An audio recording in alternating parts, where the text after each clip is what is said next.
22, because it came to my attention that I kind of stepped down and we kind of went on with business, and I left out the last few verses of 22. So we're going to do it. Fortunately, it's a short, very to the point section, so we're going to hit that and then we'll encompass 23. So we'll be looking at Genesis chapter 22, starting in verse 20. And the word of the Lord reads, "Now after these things it was told to Abraham, Behold, Milcah also has borne children to your brother Nahor. Uz his firstborn, Buz his brother, Kemuel the father of Aram, Chesed, Hazo, Pildash, Jidlaph, and Bethuel.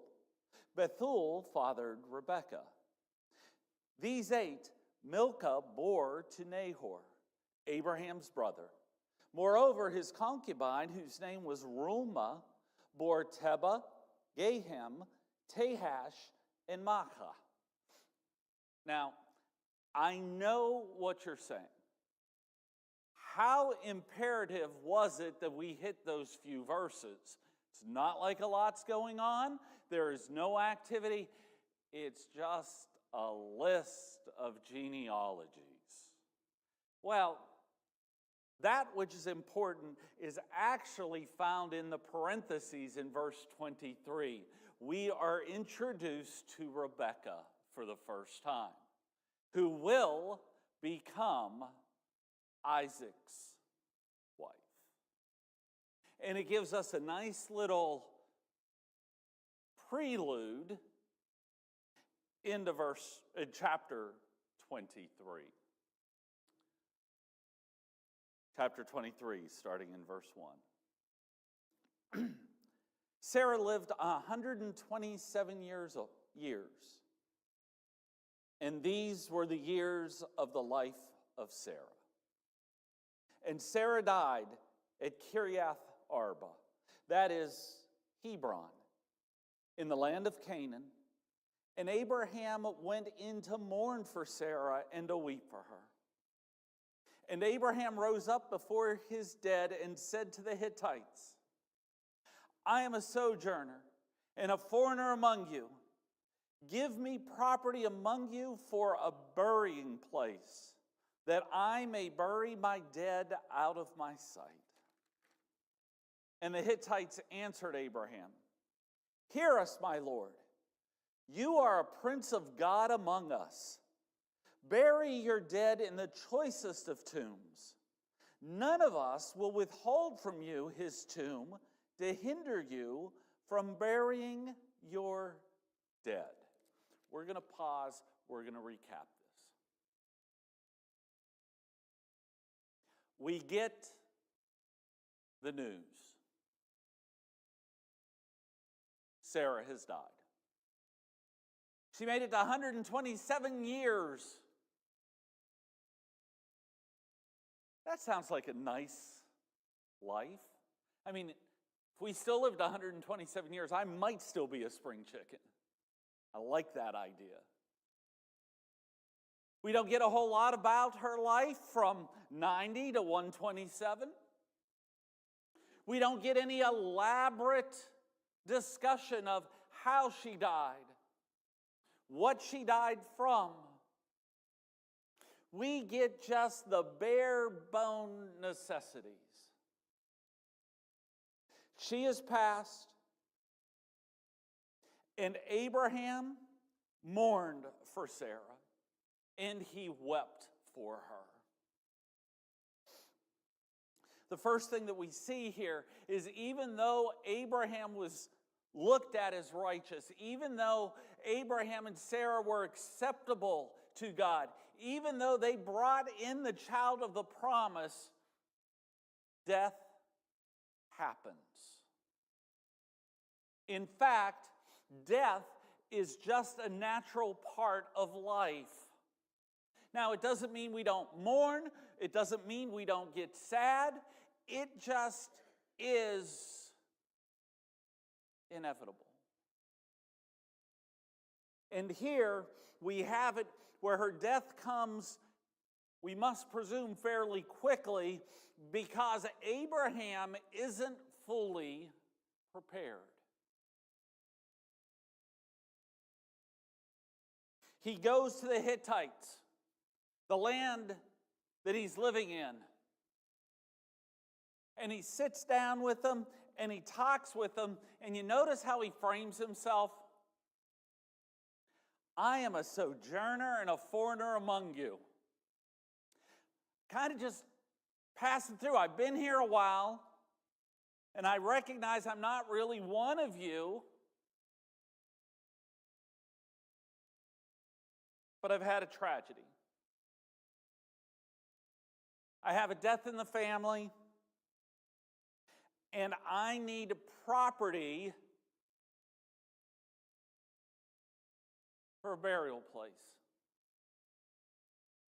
So I can put my loved one out of my sight. You hear how he referred to himself? I'm just a traveler. I'm a foreigner. I'm your regular Joe. There's nothing special about me. I just need a place to lay my dead. Hear how the Hittites view him. Hear us, my Lord. You are a prince of God amongst us. Now that sounds just a little higher than a sojourner and a foreigner. Whatever could have possibly made the Hittites think Abraham was a prince of God? Well, clearly, they've probably heard the stories. You know, because, let's face it, gossip hits every era of time. You know, he did hang out with Pharaoh for a while down in Egypt. Now, I have a question for you. Do regular Joes hang out with pharaohs? Let's do this better. How many of you know the reigning monarch of Egypt? No one. That doesn't really surprise me.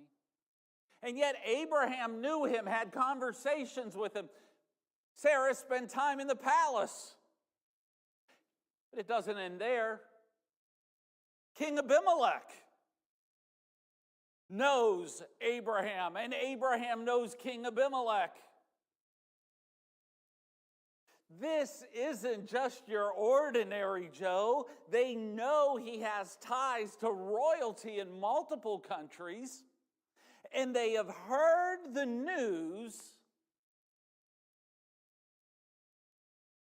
that when this man prays for you, good things happen. If he doesn't, not such good things happen. They've been able to recognize from his life, probably from seeing him, that he's just a little bit different from them.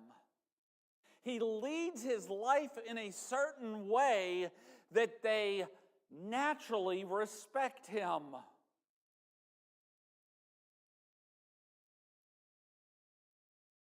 Dare I say, he is almost living as a missionary in the land of the Hittites. And we can see this the further the chapter plays on. So those men there at the city gates look at Abraham and say, none of us will deny you a piece of land for you to bury your dead. Just tell us which one you want. Leaders usually don't do that for common Joes. So in verse 7, Abraham rose and bowed to the Hittites, the people of the land. And he said to them, if you are willing that I should bury my dead out of my sight, hear me and entreat for me Ephron, the son of Zohar, that he may give me the cave of Machpelah, which he owns. It is at the end of his field. For the full price, let him give it to me in your presence as a property for a burying place.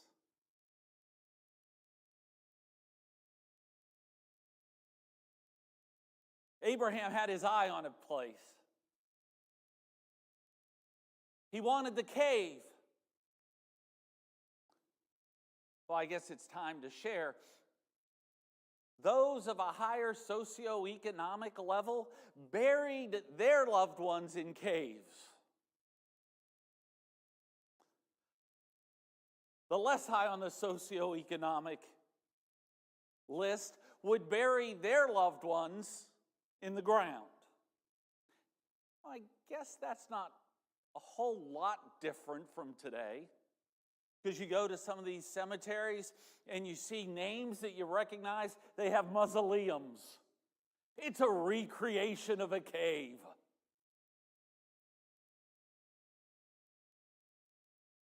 So Abraham, well, we know he's doing all right for himself. He spied out a piece of property he likes, he sees a cave that he likes, and he asks the important people of the Hittites, hey, will you intercede for me with Ephron? I really like the cave at the end of his property. It would work perfectly for me. Could you do that for me?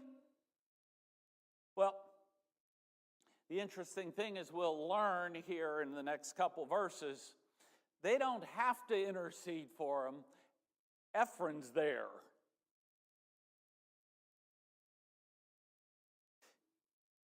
You notice he is willing to purchase the field. He doesn't want a handout. He's not looking at taking advantage of the Hittites. He is actually willing to play by their rules. I will follow your customs. I will follow your laws. I will do everything in accordance with what you say. You hear a little bit of the irony of it? God has told him, I will give you this land as far as you can see, everything that you've walked through. And here, Abraham needs to buy just a little pocket.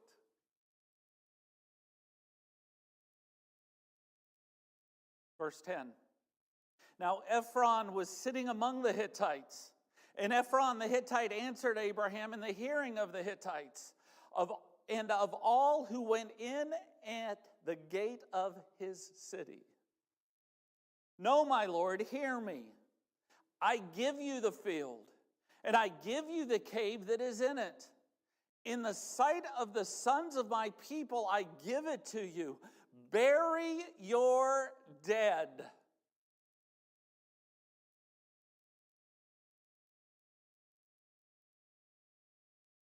Does it get any better than that? The owner of the land's there. This transaction can be boom, boom, boom, done. Things can be taken care of quickly, effectively, efficiently. In fact, Ephron's even willing to give him the property. But you see, there's a little bit of an issue there. According to Hittite law, he could give him the property, and Abraham would be responsible for, and you're going to love this, because it happened even back then. Abraham would have been responsible for the personal property taxes on that lot of land. Now, the drawback is, if it is given to him, Ephron, well, better yet, Ephron's descendants could make a claim afterwards that that is still their property. So it would be possible for Abraham to be paying taxes on something he'd never truly have. Good deal for Ephron. Good deal for his descendants. So when you see this, don't think that Ephron is just being extremely generous, that he is concerned about Abraham's well-being in a time of crisis. Ephron's still kind of playing the game. He is a savvy deal maker. Verse 12, then Abraham bowed down before the people of the land. And he said to Ephron in the hearing of the people of the land, but if you will, hear me. I give the price of the field. Accept it from me, that I may bury my dead there. We're going to pause, and I'm going to ask you for some help. I always struggle with that word, B-U-R-Y. Is it bury or is it bury? Bury, raise your hand. Bury, raise your hand. Thank you. Because you know, I'm just a dumb northerner. I don't know a whole lot. I do my best, but So, he wants to bury her, and he's willing to pay the price of the land because he understands the laws in which he lives by. I want you to hear this. Just because Abraham is a prince of God in their eyes, he's not interested in taking advantage of them. He is not interested in being taken advantage of. He's going to make sure everything is above board. That he can walk with his head held high and he is above reproach.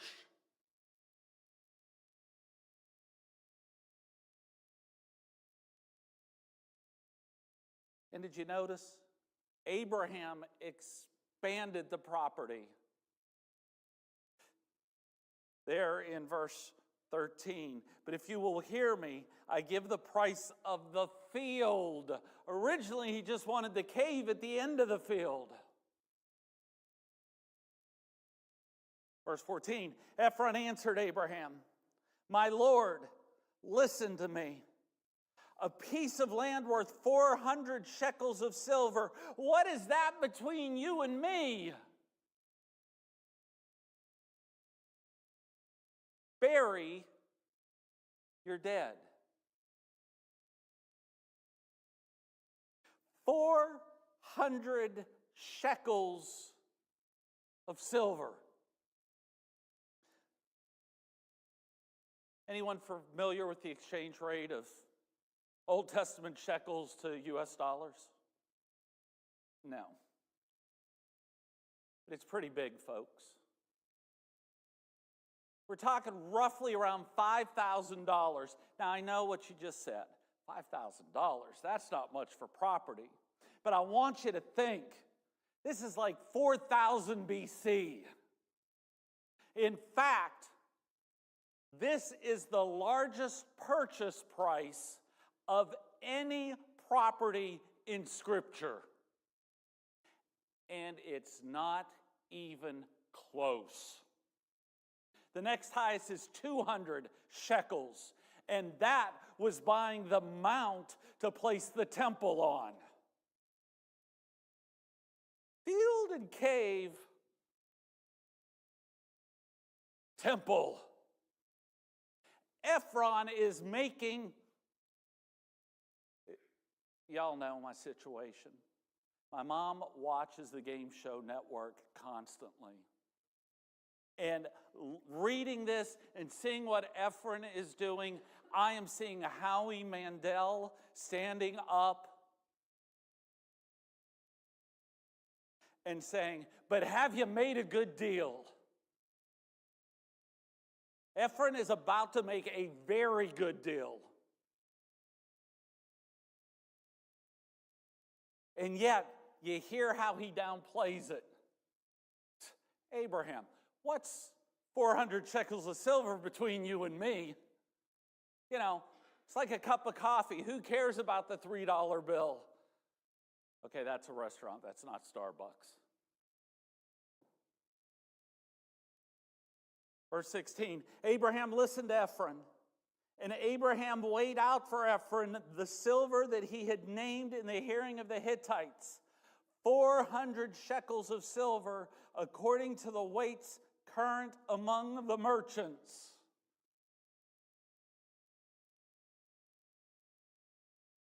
See, I'm blown away by that. One, that the price is so exorbitant. Second, that Abraham has it carried around on him. Oh yeah, let me just count this out.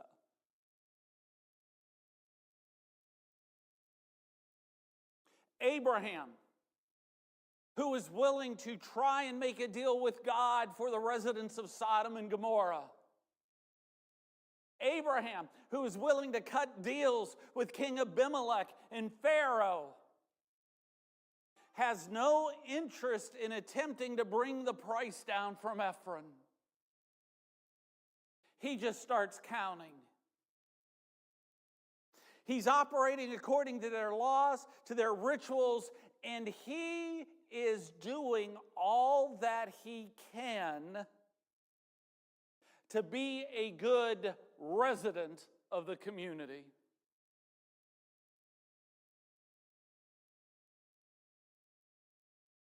He doesn't look for the handout. He doesn't look to get the best deal. He just does what's necessary.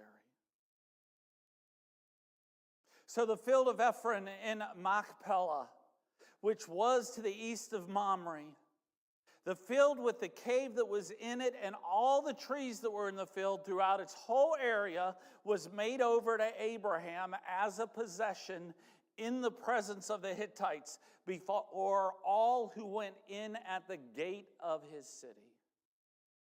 After this, Abraham buried Sarah, his wife, in the cave of the field of Machpelah, east of Mamre, that is, Hebron, in the land of Canaan. The field and the cave that is in it were made over to Abraham as property for a burying place by the Hittites.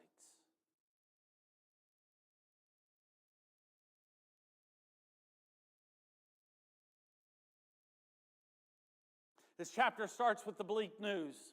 Sarah has passed away.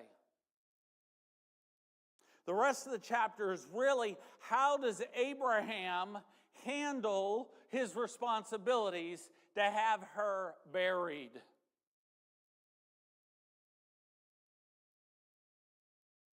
Death is a natural part of life.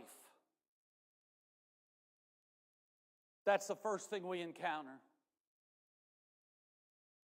It's a natural part of life where our loved ones may mourn us and they may be sorrowful, but you notice it didn't stop Abraham. He continues to push forward. He honors her. He remembers her. He mourns for her. He weeps for her, but he realizes it's not the end.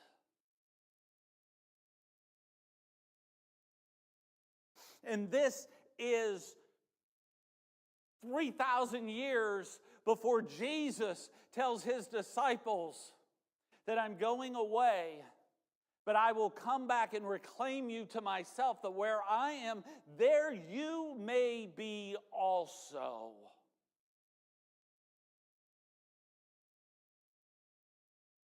While death may separate us from our loved ones for a time, we have the ultimate assurance that if we place our trust and faith in Jesus Christ and Him alone, that we can have eternity together.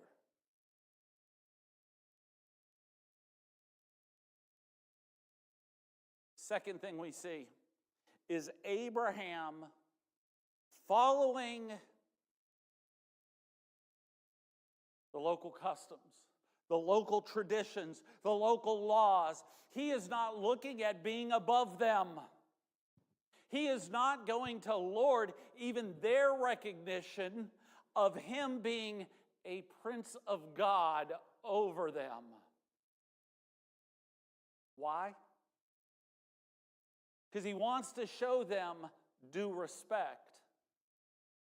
He wants to show them that he cares and will be like one of them. He wants to have the ability to converse, to communicate in an open way. So when they see him walking towards them, they don't say, oh, look at that charlatan, that shyster. How he took advantage of so-and-so. He wants his reputation above reproach. Why? I mean, let's be honest, he hasn't always been that way. Why?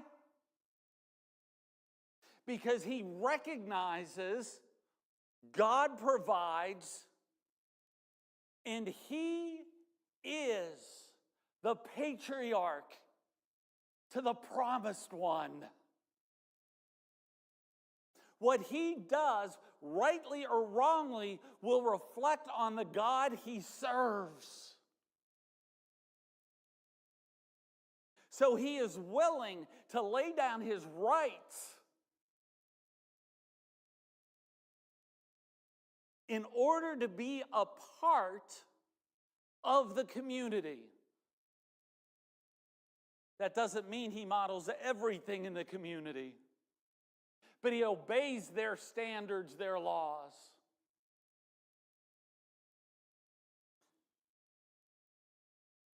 Church, the questions I have for you this morning is,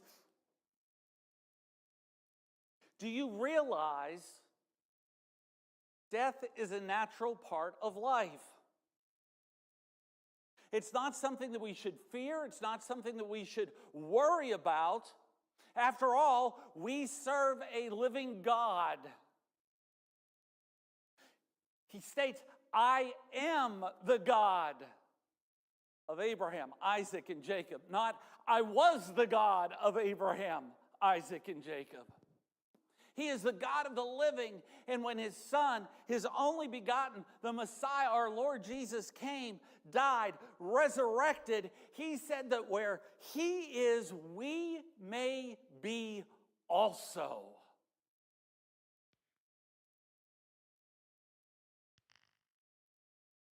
So for a second, I want you to picture it.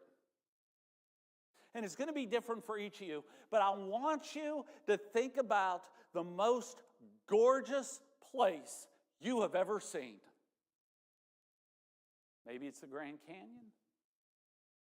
Maybe it's the Mediterranean Sea. Maybe it's Virginia Beach. Maybe it is your backyard. It's irrelevant. I want you to picture the most beautiful, scenic area you have ever seen. Now, I want you to know God created that in 6 days. 6. And he was able to get that level of craftsmanship and beauty and artistry. But with Jesus Christ as the Lord of your life, he has been working of your plot of heaven for 2,000 years. And the one thing I can attest is great craftsmanship takes longer. It works that way in woodwork. It works that way in buildings. It works that way of that pot of food that is on the stove.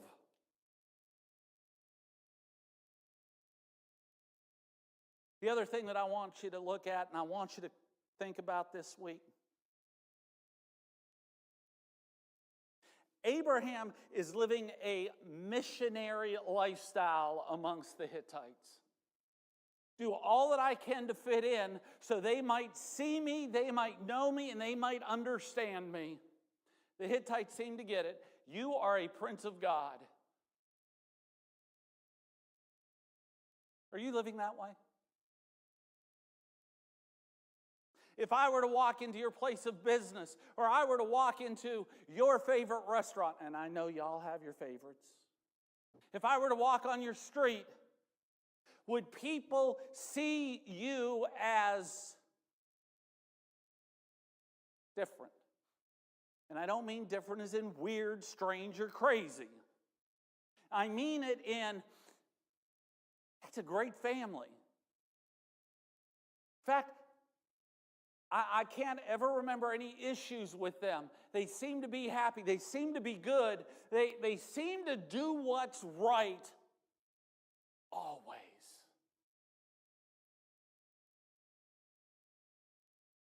How do we get there? We live beyond reproach. We lay down our rights for the rights of others. We offer mercy. We offer grace. I am in need of something, but I'm not going to ask you to give it freely. I will do what's right by you. Even if you're going to charge me an exorbitant price for that cave and field. Church, are we living in a way that people look at us and recognize our God? You see, honestly, that's when revival happens in countries. It's not when someone stands up and speaks. It's when others look at us and say, there is something different about him. There's something different about her, and I want that in my life. And of course, when that happens, we need to be prepared to tell them how to get that in their lives. That it's not because we're so special. It's not because we're so talented. It's not because we just don't care so everything appears happy. It's because at one point in our lives, God spoke to us. He said, "Follow me."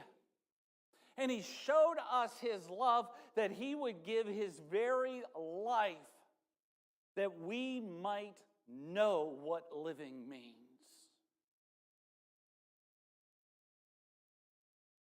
And he died, shed his blood, that our sins could be forgiven and we could be in a right relationship with God. And then he proved who he was by resurrecting on the third day. He told us who he was. He died and took care of it all. It was finished when he died on Calvary's cross. But we might always wonder, so he rose again, that there would be no doubt. And that gives us the assurance, that gives us the hope that one day, after our time here in this beautiful earth is over, we might live eternally in the presence of God in a place he crafted especially for us. This morning, if you do know that salvation, I want you to sing like you've never sung before. It is a time to have joy. It is a time to praise. If you don't know that salvation, I am going to beg you, I am going to implore you, I will entreat you, to use a word from our text. Talk with me.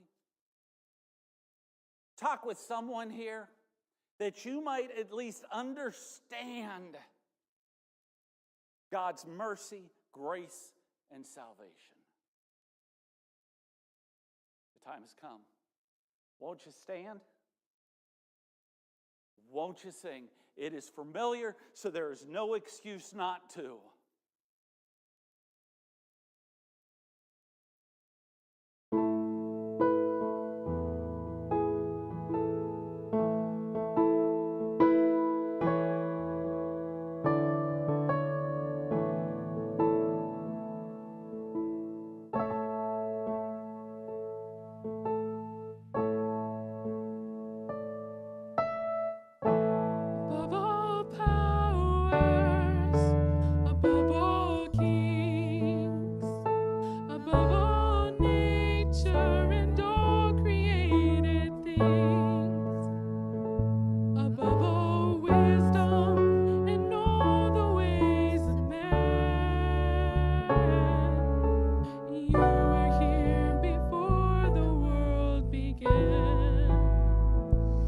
Above all